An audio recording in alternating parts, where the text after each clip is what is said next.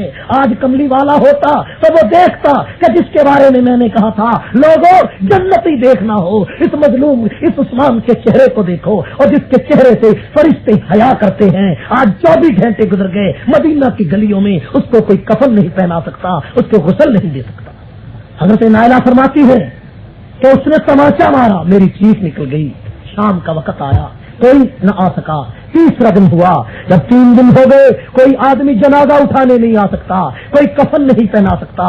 ہائے صحابہ گھروں میں رو رہے ہیں، سفید داڑیوں والے صحابہ کی دھاڑیں نکل گئی ہیں۔ مدینے کا مظلوم ہے، کہتے ہیں کہ جب امیر معاویہ رضی اللہ تعالیٰ عنہ کی بہن ام حبیبہ جو حضور کی بیوی تھی، ہائے اس سے رہا نہ گیا، وہ شیر کی بہن تھی، وہ مسجد نبوی کی سیڑھیوں پہ کھڑی ہو گئی اور سیڑھیوں پہ کھڑی ہو کر کہتی ہے اور ظالمو اگر آج تم نے عثمان کا جنازہ نہ اٹھانے دیا تو میں محمد کی بیوی سر سے دوپٹہ اتار کر مدینے کی گلیوں میں آ جاؤں گی اور میں پیغمبر کے داماد کا جنازہ اٹھاؤں گی۔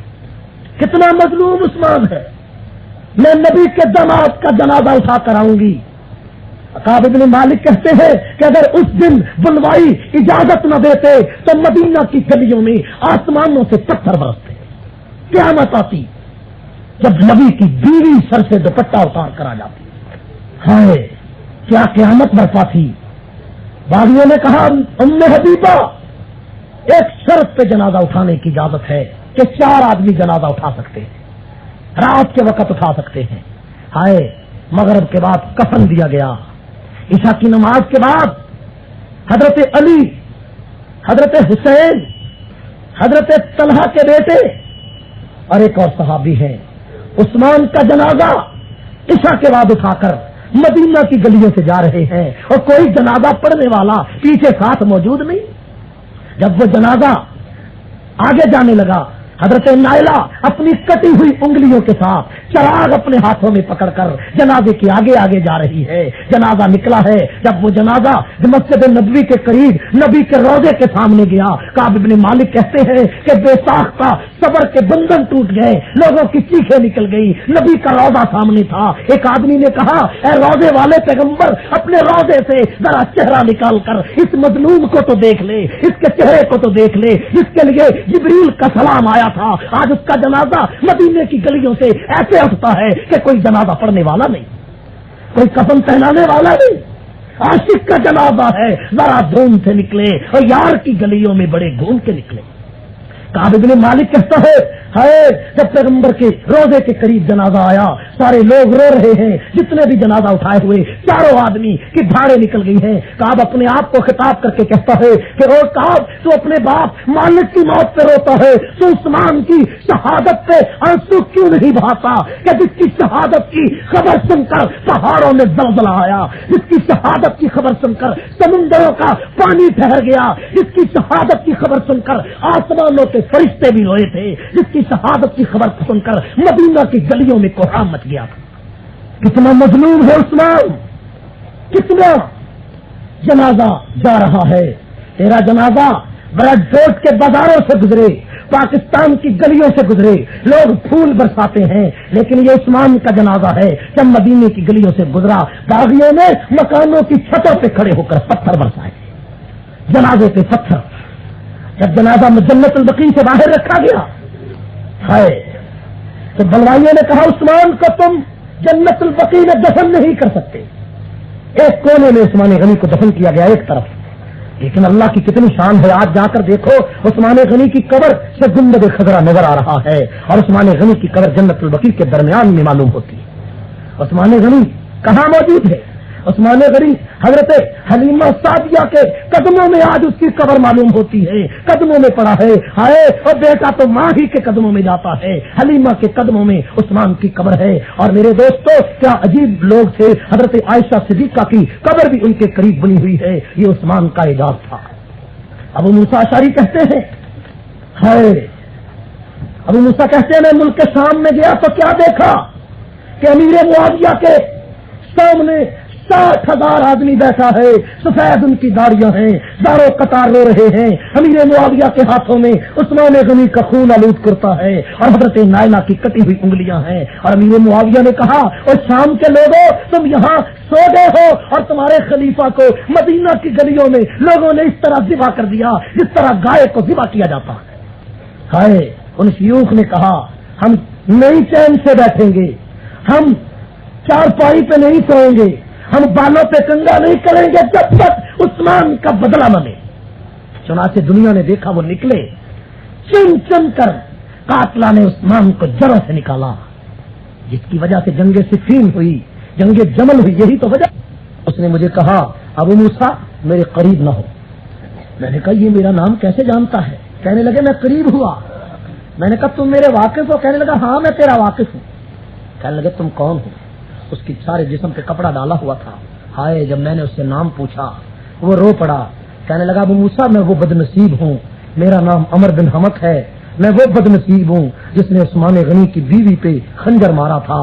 اور عثمان نے فرمایا تھا اللہ اس کے ہاتھ توڑ دے, اس کے پاؤں توڑ دے, اس کو دوزخ میں ڈال دے. ابو موسیٰ دیکھو میرے ہاتھ ٹوٹ چکے ہیں, میرے پاؤں ٹوٹ چکے ہیں, اب صرف دوزخ میں جانا باقی رہ گیا. حضرت حسن فرماتے ہیں کہ جس دن عثمان غنی کو شہید کیا گیا,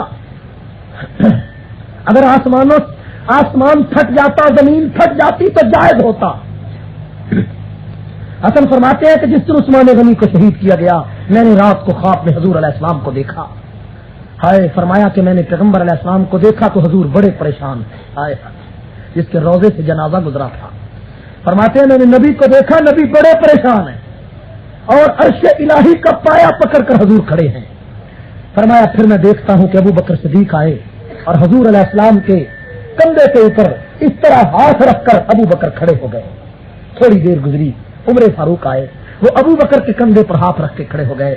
اس کے بعد حضرت حسن فرماتے ہیں میں نے اس کے بعد دیکھا کہ حضرت عثمان آئے, ان کے ہاتھوں میں اپنا سر پکڑا ہوا ہے اور خون بہ رہا ہے, اور کہتے اے اللہ کے رسول اس قوم سے پوچھو مجھے کس جرم میں ذبح کیا ہے, میرا کیا قصور تھا. ہائے, حضرت حسن فرماتے ہیں یہ خواب البدایہ والنہایہ میں موجود ہے. حضرت حسن فرماتے ہیں کہ جب عثمان غنی نے یہ اپنا سر پیش کیا اسی وقت عرش الہی کانپنے لگا, عرش الہی ہل رہا تھا. تھوڑی دیر کے بعد میں نے دیکھا آسمانوں سے خون کی ایک ندی زمین کی طرف بہا دی گئی, ایک پرنالہ زمین کی طرف بہا دیا گیا, اور آواز آئی اب یہ خون جو مسلمان نے ایک مظلوم خلیفے کا کیا ہے, جو مسلمان اپنے آپ کو کہتے ہیں, انہوں نے ایک مظلوم کو ذبح کیا ہے, اب مسلمان قیامت تک مسلمانوں کی گردنوں کو کاٹتا رہے گا. اس سے پہلے کسی مسلمان نے کسی مسلمان کو نہیں مارا تھا, لیکن عثمان کا خون اتنا پیارا تھا, اللہ نے فرمایا مسلمان اب قیامت تک ایک دوسرے سے لڑتا رہے گا, وہ خون آسمانوں سے زمین کی طرف بہا دیا گیا. خیر, عبداللہ ابن مبارک فرماتے ہیں کہ میں خانہ کعبہ کا طواف کر رہا تھا. خانہ کعبہ کے طواف کے دوران ایک آدمی وہ بھی طواف میں موجود ہے, ملتزم پہ جب میں دعا کرنے لگا تو اس نے وہ بھی دعا کرنے لگا, کہنے لگا اللہ مجھے معاف کر دے, اے اللہ مجھے, لیکن مجھے پتا ہے تو مجھے معاف نہیں کرے گا. یہ کہتا. عبداللہ کہتے ہیں میں نے اس کا ہاتھ پکڑ لیا. میں نے کہا تو کون ہے؟ میں نے تجھے کئی دن ہو گئے دیکھا ہے, تو روز یہی دعا کرتا ہے کہ اللہ تو مجھے معاف کر دے, مجھے پتا ہے تو مجھے معاف نہیں کرے گا. ہائے, عبداللہ کہتے ہیں کہ میں اس کو ایک طرف لے گیا, میں نے پوچھا تو کون ہے؟